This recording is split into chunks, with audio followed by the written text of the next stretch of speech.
Hello friends, welcome back to my YouTube channel English literature for all level. तो आप सभी का स्वागत है मेरे यूट्यूब चैनल में और आप सब लोग अच्छे होंगे। तो आज का टॉपिक है हमारा life and works of Emily Dickinson. Sorry, मैंने पहले जो है उनकी पोएम्स तो स्टार्ट कर दी, लेकिन जो उनके मतलब कौन थी एमिली डिकिंसन और उनकी लाइफ कैसी थी, उनके वर्क्स क्या क्या थे, मैंने ये नहीं बताया था। तो आज मैं वही बताने जा रहा हूँ और मैं इस जो जो भी बताऊँगा वो मोस्ट पार्ट जो है उसका इंग्लिश में होगा। फिर भी मैं कोशिश करूँगा कि उसे मैं आपको हिंदी में भी समझा पाऊँ, हिंदी में भी बता पाऊँ। तो आप उस पॉइंट को दिमाग में नोट करते रहिएगा। दिमाग में क्या, आप एक पेन और पेपर लेके बैठिए, आप उसमें आप नोट करते चलिए। और आपको जो है आपके एग्ज़ाम्स में, चाहे आपके स्कूल लेवल पे एग्ज़ाम्स हैं, आईसीएसई सीबीएसई बोर्ड है, या फिर आपका ग्रेजुएशन लेवल है, या फिर पोस्ट ग्रेजुएशन लेवल है, या फिर टीटी और यूजीसी नेट वगैरह जो भी है, आपको उस सब में हेल्प मिलेगी।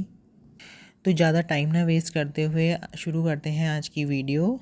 तो आज का जो टॉपिक है हमारा एमिली डिकिंसन के लाइफ एंड वर्क्स के बारे में। तो जो एमिली डिकिंसन थी वो जो है उनका 1830 से 1886 तक उनका मतलब टाइम पीरियड रहा है। और जो ये थी ना, वो किसकी डॉटर थी? Edward Dickinson.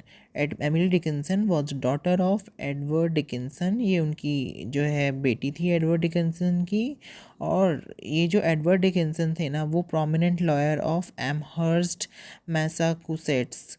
मतलब कि ये जो बहुत ही एडवर्ड डिकिंसन थे ना, जो इनके फादर थे, वो बहुत ही ज़्यादा प्रोमिनेंट, बहुत ही ज़्यादा अच्छे लॉयर थे एमहर्स्ट मैसाचुसेट्स के नाम की जगह के।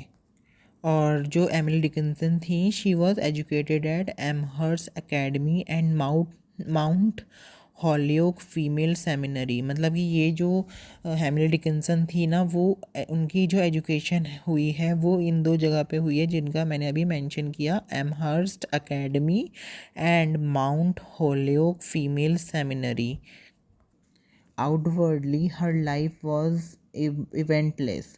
She lived quietly at home. मतलब कि उनकी लाइफ में कोई भी ऐसा इवेंट नहीं हुआ। वो जो मतलब जो पोएट थी ना, वो अपने घर पे जो है बहुत ही क्वाइटली, बहुत ही शांत तरीके से रहीं। During the last 25 years of her life she lived a lonely life except the contact with the most intimate friends।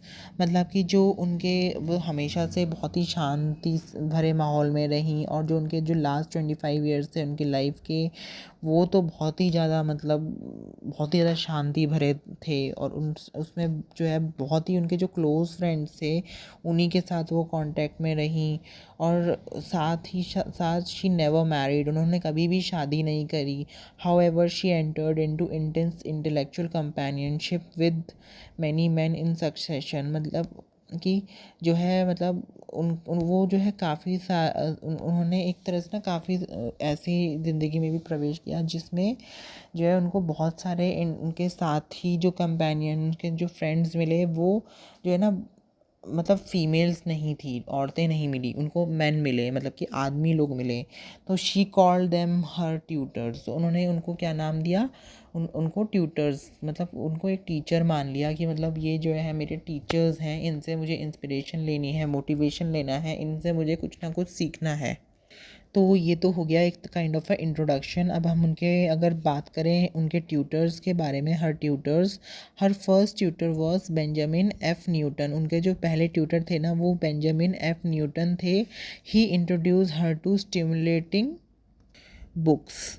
उन्होंने उनको जो है इंट्रोड्यूस कराया बुक्स के साथ। He urge to take seriously her career as a poet. उन्होंने उन्हें जो है ना फोर्स किया या फिर एक तरह से मोटिवेट किया कि आप जो है एक अपना जो करियर स्टार्ट करो वो पोएट के रूप में करो। मतलब कि आप जो है पोएट बनो, आप जो है पोएम्स को लिखो।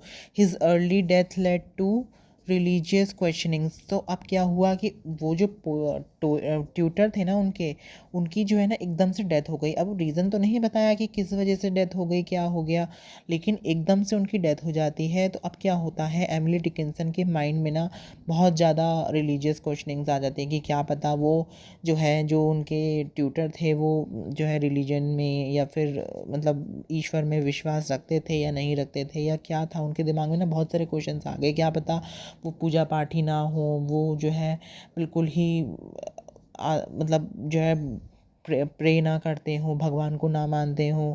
तो वो इस तरह के क्वेश्चंस आने लग गए। So she appeal to the reverend Charles Wordsworth Philadelphia for guidance. तो उन्होंने इस नाम के बंदे के साथ जो है मतलब उनको कांटेक्ट किया, उनको अपील मतलब कि काइंड ऑफ रिक्वेस्ट की कि जो है आप मुझे गाइड करें आगे कि अब मैं क्या करूं, कैसे, क्योंकि इनकी तो डेथ हो चुकी थी जो इनके पहले ट्यूटर थे। तो अब उन्होंने क्या करा, जो ये पोएट थी Emily Dickinson, she regarded him as her dearest earthly friend. जो रेवरेंड चार्ल्स वर्ड्सवर्थ फिलाडेल्फिया थे ना, उनको इन्होंने ना मतलब डियरेस्ट मतलब कि बहुत ही क्लोज फ्रेंड अपना मान लिया पूरे अर्थ पे। तो अब उसके बाद द पर्पसेस ऑफ पोएट्री, तो for the purposes of her poetry she created the lover in his image. तो एक तरह से ना उन्होंने क्या करा, एमिली डिकिंसन ने उन्हें जो है ना अपनी पोएट्री राइटिंग के लिए उन्हें जो है ना इनको जो है एक तरह से अपना लवर मान लिया।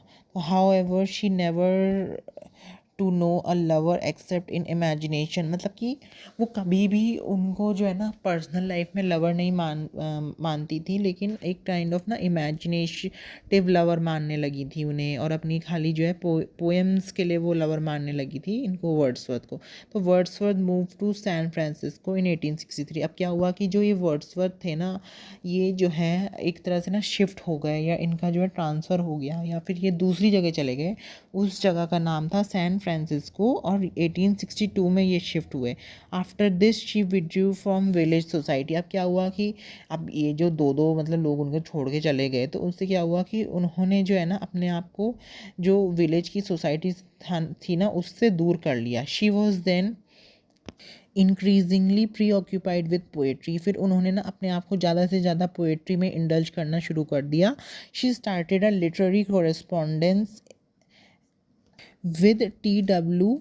हिगिंसन। उन्होंने अपनी जो है ना लिटरेरी कॉरेस्पॉन्डेंस जो है स्टार्ट करी टी.डब्ल्यू. हिगिंसन अनदर मैन के साथ। She knew him only through his articles in the Atlantic monthly. तो उनको जो है ना इनके बारे में ऐसे पता लगा कि उनके जो आर्टिकल्स थे ना वो किसी अटलांटिक मंथली नाम की मैगजीन में छापे जाते थे, और his sympathy and encouragement for the support to her during years loneliness. तो अब क्या हुआ कि उनकी जो सिंपैथी थी, जो ये नए जो पर्सन थे टी.डब्ल्यू. हिगिंसन, उनकी जो सिंपैथी थी या उनका जो एनकरेज करते थे उनको राइटिंग्स के लिए, पोएट को एमिली डिकिंसन को सालों साल उन्होंने ऐसे किया। तो उससे क्या हुआ कि उनकी जो लोनलीनेस थी, अकेलापन था ना, वो दूर हो गया। She showed a few of her poems to her intimate friends. उससे क्या हुआ कि अब जो है जब वो एनकरेज हो गई, वो मोटिवेट हो गई, तो उससे क्या हुआ कि उन्होंने जो कुछ पोएट्री लिखी थी ना, पोएम्स लिखी थी, तो उन्होंने अपनी पोएम्स को अपने जो है ना जो क्लोज़ फ्रेंड्स थे उनको दिखाना शुरू करा। पर उसके साथ साथ कुछ पोइट्री ऐसी थी कि उन्होंने ना सीक्रेटली ही उन्हें लिखना चालू रखा। अब सीक्रेटली भी वो लिखती थी। She guarded her poems even from her family. अब क्या हुआ, कुछ तो वो जो है अपने फ्रेंड्स से सीक्रेटली छुपा के लिखा करती थी, और कुछ उन्होंने जो है ना अपनी फैमिली से भी छुपा के वो लिखा करती थी, कि उन्हें मतलब एक काइंड ऑफ ना वो लगता था कि अगर मैं जो है अपनी पोइट्री को दूसरों को बताऊंगी, दूसरों के साथ शेयर करूंगी, तो जो है हो सकता है कि वो लोग उसको जो है अच्छा नहीं माने, उसको कंसिडर ना करें, तो जो है हो सकता है मेरी इंसल्ट कर दें या फिर मेरा मजाक उड़ाएं। तो इसलिए वो एक तरह से ना कंजर्वेटिव टाइप की थी, तो वो अपने तक ही रखती थी अपनी पोएट्रीज़ को। अब बात करते हैं उनकी पोइट्री की। Before her death she had written more than 1000 short lyrics. मतलब कि उनकी डेथ से पहले उन्होंने अराउंड 1000 से भी ज़्यादा जो है ना शॉर्ट लिरिक्स मतलब कि शॉर्ट पोएम्स लिखी थी। She wrote her letter to the world.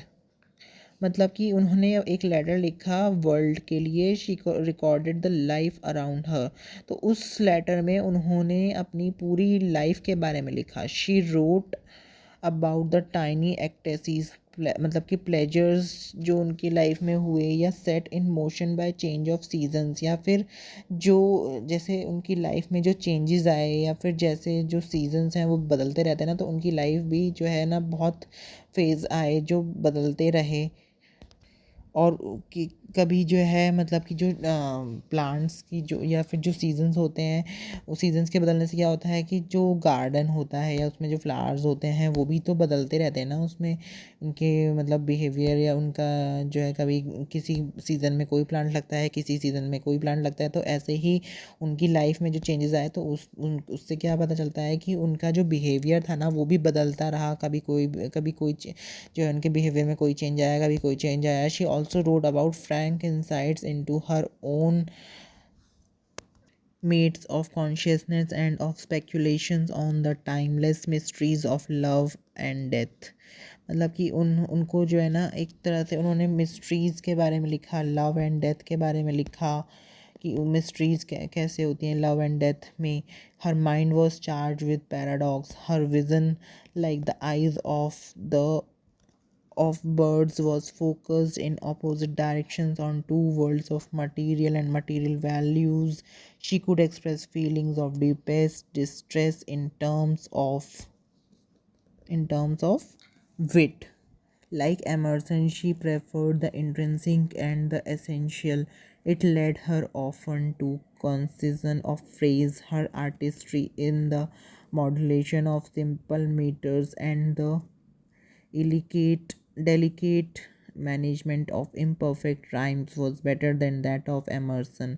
मतलब कि जो उनकी जो पोएम्स थी वो जो है काफ़ी जो इम्परफेक्ट राइम्स थे ना एमर्सन की पोएम में, वो उससे भी ज़्यादा अलग थी, उससे डिफरेंट थी, उससे ज़्यादा अच्छी रही।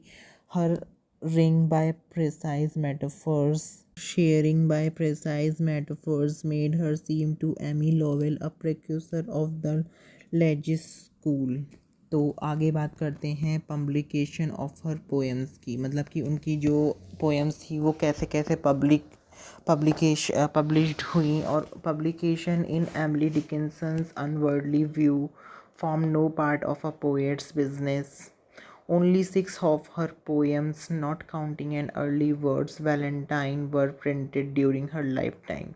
मतलब कि ऑलमोस्ट जो है ना 6 पोएम्स ऐसी थी कि जो है मतलब कि उनकी लाइफ टाइम के दौरान नहीं पब्लिश हुई। बाकी जो पोएम्स थी उनकी लाइफ टाइम के दौरान पब्लिश हो चुकी थी। तो और कुछ पोएम्स ऐसी भी रहीं जो उनकी कंसेंट, उनकी परमिशन के बिना जो है पब्लिश कर दी गई। From the chaotic mass of manuscripts found after death, 6 volumes have been selected: poems 1890 and poems second series. मतलब कि कई सारी सीरीज़ पब्लिश कराई गई उनकी पोएम्स की। जैसे कि पहली सीरीज़ जो है 1890 में कराई गई, फिर सेकेंड सीरीज़ 1891 में कराई गई, उसे एडिट कराया गया मैबेल एल टोड के द्वारा, उसे एडिट किया गया था। फिर T.W. हिगिंसन और मतलब 2 लोगों ने इस सीरीज़ को एडिट किया, मिसेस टोड ने, नहीं सॉरी, मेबल टोड ने और T.W. हिगिंसन ने। और फिर जो थर्ड सीरीज़ थी वो 1896 में पब्लिश कराई गई, पर उसको पब्लिश कराने से पहले उसे एडिट किया गया, मिसेस टोड ने किया उसे एडिट। फिर द सिंगल हाउंड 1914 में एडिट की गई, जो उसको एडिट किया था मार्था डिकिंसन बियांची ने। फिर उसके बाद फर्दर पोएम्स थी जो 1929 में पब्लिश कराई गई, और सम जो कुछ अनपब्लिश्ड पोएम्स थी वो 1936 में जो है पब्लिश कराई गई। फिर उनको भी एडिट कराया गया, मिसेस बियांची ने उन्हें जो है एडिट किया। और कुछ पोएम्स को जो है दोनों ने मिलके किया, जैसे कि दोनों को जो मिलके किया गया पोएम्स को एडिट, वो मिसेस बियांची ने भी किया और एल्फ्रेड लीट हैम्पसन ने भी किया। A collection was issued as poems, centenary edition 1930, जो अब इसको एक नाम दिया गया सेंटेनरी एडिशन, इसको पूरे पूरे कलेक्शन में रखा गया पोएम्स के। The poems were not published in any effective order. जो पोएम्स थी ना वो एक ऑर्डर में, क्रोनोलॉजिकल ऑर्डर नहीं फॉलो किया गया उन्हें पब्लिश कराने में। Minor pieces and fragments were included with major lyrics. कहीं कहीं पे जो है माइनर, कहीं कहीं पे छोटे पीसेस को जो है इंक्लूड किया गया, कहीं कहीं पे जो है बहुत ही बड़े बड़े पीसेस को इंक्लूड कर दिया गया, कहीं पे जो है जिनकी ज़रूरत नहीं भी थी उनको भी बड़े बड़े पीसेस के साथ, बड़े बड़ी पोएम्स के साथ जो है लिरिक्स या सॉन्ग्स के साथ इंक्लूड कर दिया गया। The text was often inaccurate. जो उसमें टेक्स्ट यूज़ किया गया था वो भी इनएक्यूरेट था, मतलब कि कहीं पे जो है ऊपर एक लाइन में जो है 10 वर्ड हो जा रहे थे तो नीचे में 5 हो जा रहे थे। तो मतलब एक प्रॉपर जो है ना सिमेट्री नहीं फॉलो की गई, और एक प्रॉपर स्टाइल नहीं फॉलो किया गया, जो एक मतलब, या फिर आप कह सकते हैं कि जो राइमिंग पैटर्न था या वर्स था या फिर जो भी था, मतलब एक तरह से ना मीटर था, वो फॉलो नहीं किया गया प्रॉपर। तो द टेक्स्ट वॉज ऑफनली इनएक्यूरेट, काफ़ी ज़्यादा इसको कह सकते हैं इनएक्यूरेट था, कि मतलब उसमें ना तो स्टाइल प्रॉपर था ना सिमेट्री थी, और बैडली पंक्चुएटेड, मतलब कि उसमें जो पंक्चुएशन जो था उसका, वो भी पंक्चुएशन भी ठीक से जो है इस्तेमाल नहीं किया गया। एंड पुअरली डिस्प्लेड, मतलब कि जो डिस्प्ले करा गया ना अपने रीडर्स को, वो भी जो है प्रॉपरली नहीं किया गया। हाउएवर बोल्ट्स ऑफ मेलोडी 1945, मतलब ये एक जो वर्क था, उनकी पोएम थी बोल्ट्स ऑफ मेलोडी 1945 में पब्लिश कराई गई, but was carefully edited by Mabel L Todd. मतलब कि उसको पब्लिश करने से पहले, क्योंकि उसमें इतनी सारी गलतियाँ थी, तो उसको पब्लिश करने से पहले उसे एडिट कराया गया। उसे एडिट किसने किया? मैबल एल टोड ने, तब जाके वो 1945 में पब्लिश हुई। लेकिन उन जो मैबल एल टोड का साथ किसने दिया? मिलिसेंट बिंघम ने उसको एडिट करा, इन दोनों ने मिलके तब उस पोएम को 1945 में पब्लिश कराया गया। It contains poem suppressed for a long time because of a family feud. तो अब जो है ना ये जो पोएम्स, इसमें जो पोएम्स थी ना उसमें जो है ना एक तरह से ना फैमिली का जो आपस में फूड डली हुई थी ना, उसको दिखाया गया है इस कलेक्शन में। A complete the poem of Emily Dickinson were published. तो अब क्या हुआ कि जो इसमें ना पूरा जो है ना उनकी लाइफ के बारे में बताया गया है, तो इसको जो है ना 3 वॉल्यूम्स में पब्लिश कराया गया। और ये जो 3 वॉल्यूम्स में पब्लिश कराया गया, तो ये 1955 में इसको 3 वॉल्यूम्स में पब्लिश कराया गया, including variant readings by Thomas H Johnson. अब जो है इसमें जो कुछ इम्पॉर्टेंट रीडिंग्स थी थॉमस एच जॉनसन के द्वारा, उसके साथ इनको पब्लिश कराया गया। In addition to this Thomas Johnson edited the poet's letters 3 volumes 1958। अब इसके साथ साथ क्या हुआ कि थॉमस जॉनसन ने इनकी पोएम्स तो एडिट करी ही करी, पर उसके साथ साथ लेटर्स को भी एडिट किया। मतलब कि जो लेटर्स से लिख के गई थी पूरे वर्ल्ड के लिए, दुनिया के लिए, लोगों के लिए, दुनिया के लोगों के लिए, कि वो जो है उनको आगे चल के पढ़ सके, उनको भी इन्होंने एडिट कराया, थॉमस जॉनसन ने एडिट किया, ताकि जो, क्योंकि उसमें भी जो है काफ़ी सारी मिस्टेक्स थी, पंक्चुएशन मार्क्स नहीं थे या फिर लैंग्वेज नहीं थी प्रॉपर, और काफ़ी सारी मतलब मिस्टेक्स रही उसमें, जो है लैंग्वेज प्रॉपरली यूज़ नहीं हुई, अच्छी नहीं थी, तो उसको भी इन्होंने एडिट किया। उसको, उनके लेटर्स को भी 3 जो भाग में बांटा गया, 3 पार्ट्स में बांटा गया, उनको भी 3 पार्ट्स में, 3 वॉल्यूम्स में पब्लिश कराया गया 1958 में। तो ये था मेरा आज का वीडियो, मतलब कि आज का लेसन जो भी, मतलब ये था आज का मेरा टॉपिक। और बाकी आज की वीडियो में बस इतना ही, और मैं आपसे मिलता हूँ अगली नई वीडियो में। तब तक के लिए बाय बाय। अगर आपको ये वीडियो, आपको ये पोएम पसंद आई, सॉरी पोएम नहीं, अगर आपको ये लेक्चर पसंद आया हो तो आप इसे अपने दोस्तों के साथ शेयर कीजिए, लाइक कीजिए, अच्छे अच्छे कमेंट्स कीजिए, और मेरे चैनल को सब्सक्राइब कीजिए, ताकि आपको और भी नए नए वीडियोस देखने के लिए मिलते रहें। तब तक के लिए bye bye, take care, good night.